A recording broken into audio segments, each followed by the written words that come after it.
ఈడ్పుగంటి శ్రీనివాస్ అనే అడ్వకేటు ఏం మాట్లాడాడు? చింతమనేని గారి కూతురు గురించి ఎంత జుపుత్సాకరంగా మాట్లాడాడు. అసలు వాళ్ళిద్దరేంటి?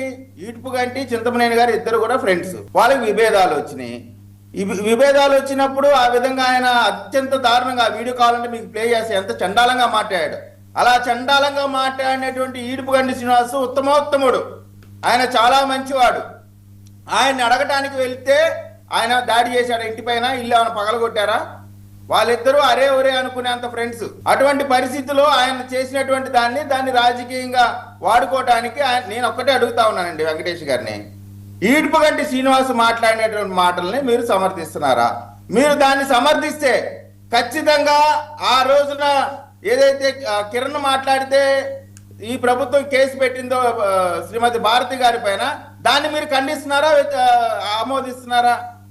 అంటే ఇప్పుడు తప్పుగా మాట్లాడతారు. ఇప్పుడు అంబటి రాంబాబు